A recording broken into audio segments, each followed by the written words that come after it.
Radhe Krishna everyone. आज हम बात करते हैं केतु ग्रह की।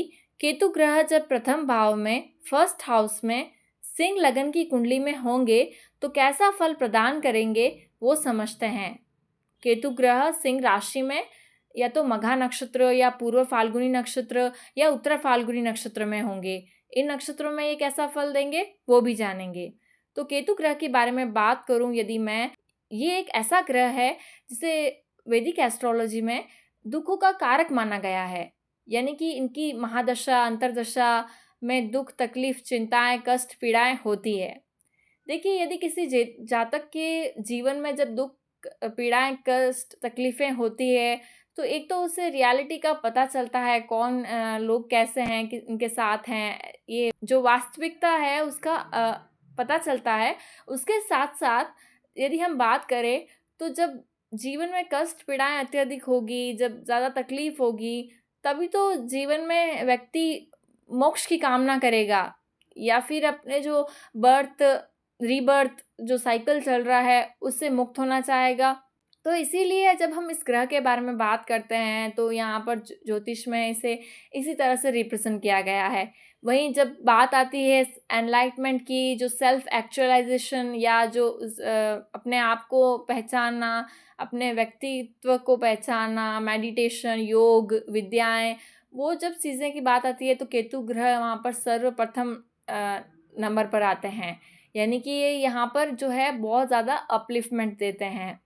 तो जब हम केतु ग्रह के बारे में बात करते हैं, प्रथम भाव के बारे में बात करते हैं, जो कि जहाँ पर सिंह राशि आ रही है, सिंह राशि जो अग्नि तत्व प्रधान राशि है, जिसके स्वामी सूर्य ग्रह हैं, वो भी अग्नि तत्व प्रधान ग्रह हैं। तो जो फायर एलिमेंट है यहाँ पर अत्यधिक है। केतु ग्रह जो कि कुजवत केतु होते हैं, मंगल के समान फल देने वाले, तो इन्हें भी एक एनर्जी के रूप में ही रिप्रेजेंट किया जाता है, एक फायर एनर्जी के रूप में है। तो जब हम बात करते हैं केतु ग्रह की तो ये डिटैचमेंट देते हैं, ये जो है चीज़ों से डिटैच करते हैं, विरक्त करते हैं। ये जिस हाउस में होते हैं उन सब चीज़ों से संबंधित चीज़ों में एक ओवरऑल एक रिप्रेजेंटेशन होता है कि इन सब चीज़ों के बारे में ज़्यादा ना सोचें, यानी ओवर कॉन्शियस ना हो, ओवर प्रोटेक्टिव ना हो, जो कि वास्तविकता में व्यक्ति होता है। जिस हाउस में केतु होते हैं उसी के बारे में अत्यंत ज़्यादा सोचते हैं। सेकंड हाउस में हो, 11th हाउस में हो तो धन के बारे में, फ़ायदे के बारे में बहुत ज़्यादा कॉन्शियस होते हैं, बहुत ओवर प्रोटेक्टिव होते हैं। वहीं जब हम बात करते हैं पंचम भाव में हो तो संतान को लेकर ओवर प्रोटेक्टिव होना स्वाभाविक रूप से देखा जा सकता है। तो जब हम बात करते हैं फर्स्ट हाउस में तो अपनी पर्सनालिटी को लेकर, फर्स्ट हाउस पर्सनालिटी का है, ओवरऑल पर्सनालिटी का, जो कद काठी वर्ण आकृति, जो बाहरी प्रेजेंस है, फिजिकल अपीयरेंस है, उसके अलावा साइकोलॉजिकल एट्रीब्यूट्स भी, यानी कि स्वभाव भी, तो उसके बारे में जब हम बात करते हैं तो ओवरऑल पर्सनालिटी हुई।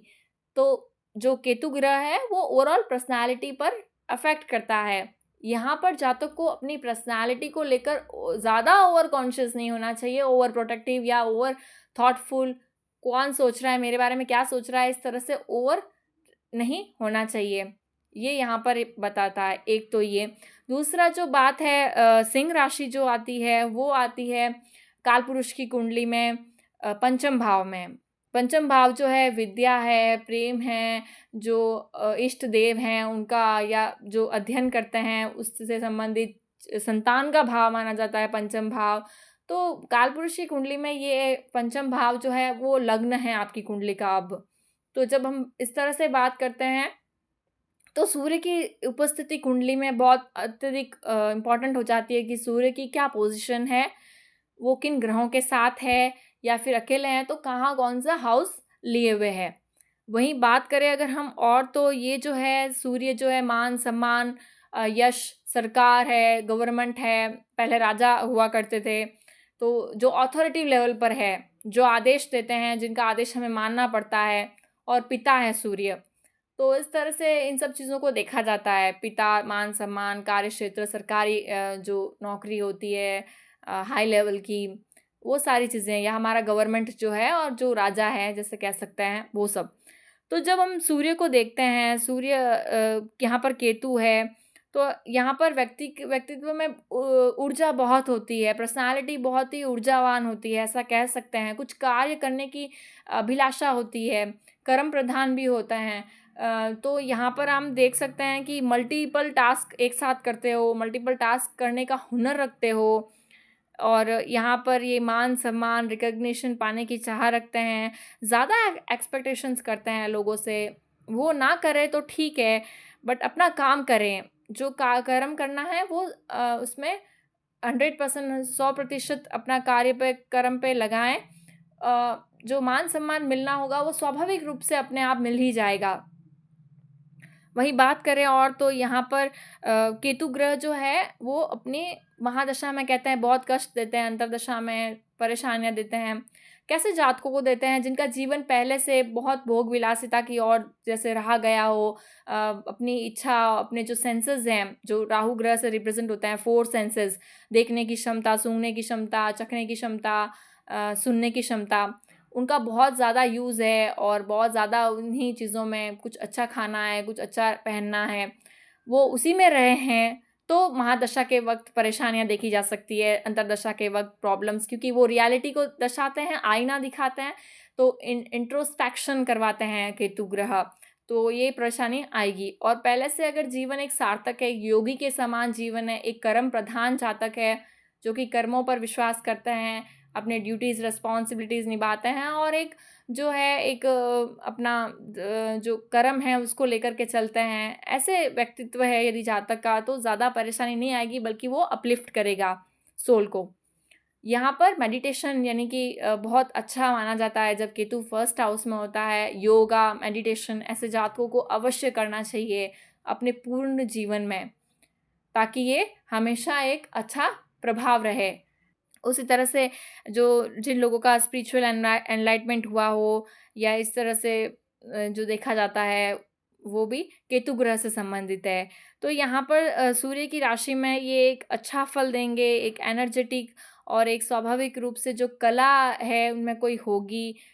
तो यदि सिंह राशि में जब केतु होते हैं तो ऐसे लोगों को, ऐसे जातकों को कला की तरफ देखा जा सकता है। कोई एबिलिटी हो, कोई डिफरेंट टाइप की इनमें एबिलिटी हो, लोगों को सम्मोहित करना यानी कि सम्मोहित यानी कि कोई जादू दिखाना या कोई उनका अटेंशन पाने की कला हो, माइंड रीडिंग हो या कुछ ऐसी कलाएँ देखी जा सकती है।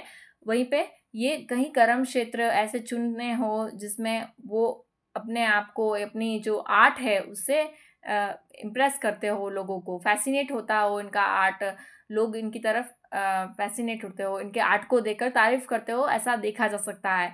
तो जब हम बात करते हैं सिंह राशि में, तो ये यहाँ पर जो है पंचम दृष्टि से ये पंचम भाव को देख रहे हैं, सप्तम दृष्टि से सप्तम भाव को, जहाँ राहु है कुंभ राशि में, जहाँ 11 नंबर लिखा हुआ है और जहाँ 1 नंबर लिखा हुआ है नवम दृष्टि से, वो नवम भाव है, यानी कि मेष राशि जहाँ आ रही है, वहाँ पर इनकी ये दृष्टि होगी। कोई ग्रह बैठे हो तो मैटर करते हैं, वरना ओवरऑल ये एक ऐसा एवरेज रिजल्ट ही प्रदान करेंगे।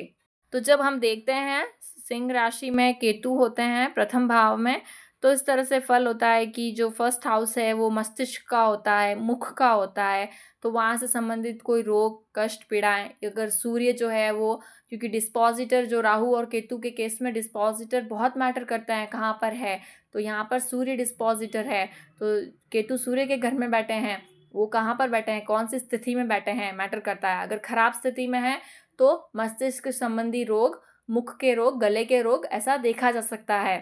केतु इस तरह के रोग देता है। यदि अच्छी पोजीशन है, जैसे नवम भाव मेष राशि में ही है या एक अच्छी पोजीशन है, तो आप देख सकते हैं कि ऐसे लोग जो है वो एक अच्छा कार्य करते हुए या एक एवरेज लाइफ होगी। वहीं अगर हम बात करें और, तो यहाँ पर ये इंट्यूशन पावर भी देता है ऐसे जातकों को। अगर कहीं पर भी कैसे भी तरीके से बुरा प्रभाव दे केतु ग्रह, तो सबसे अच्छा रेमेडी है मेडिटेशन। दूसरा रेमेडी है कि ऐसे जातक पर्वत पर, शिखर पर, जो चोटी होती है, पर्वत चोटी, वहाँ पर जाएँ, ऐसे मंदिर पर जाएँ जहाँ पर्वत पर कोई मंदिर है, ऐसी यात्रा करके जाएँ, जिससे ये पॉजिटिव रिज़ल्ट देगा और ध्वजा चढ़ा सकते हैं ऐसे मंदिरों पे, इस तरह से देखा जा सकता है। और अगर मैं बात करूँ कौन से नक्षत्रों में है, तो पहले जो नक्षत्र होता है मघा नक्षत्र में होंगे। मघा नक्षत्र के चारों चरण सिंह राशि में आते हैं। ये आप किसी भी ऐप से देख सकते हैं कि कौन से नक्षत्र में कौन से चरण में है। जो ग्रहों की सीरीज होती है उनके सामने ही उनके नक्षत्र लिखे हुए होते हैं। तो जब बात करते हैं केतु ग्रह मघा नक्षत्र में है, तो मघा नक्षत्र केतु का ही नक्षत्र होता है।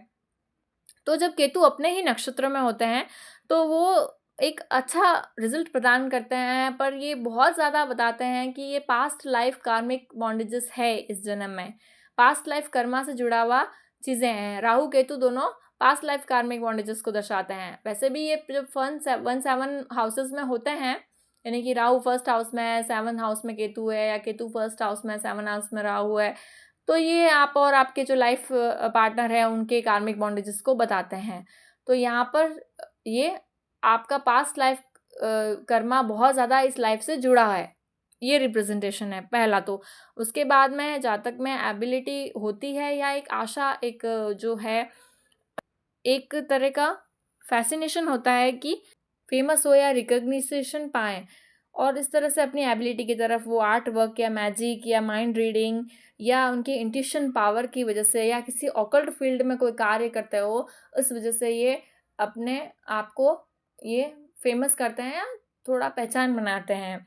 वहीं ये ऑकल्ट या हीलिंग के क्षेत्र में भी हो सकते हैं। आध्यात्मिक उन्नति की ओर इनका जीवन में एक लक्ष्य रहता है। वहीं बात करें और तो ये कार्य करते होंगे, अन्य तो कंप्यूटर या उनसे संबंधित जो केतु का जो नेटवर्किंग संबंधित कोई कार्य ये करते हुए देखे जा सकते हैं।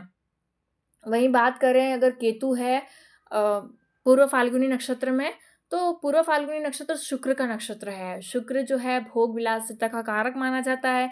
ये आसक्तियों का कारक माना जाता है। भौतिक सुख की अभिलाषा यहाँ देखी जा सकती है, और उसी में ये कॉन्फ्लिक्ट भी देखा जा सकता है कि कभी मिलती है कभी नहीं मिलती है, कभी इच्छाएं पूरी होती है और कभी नहीं होती है।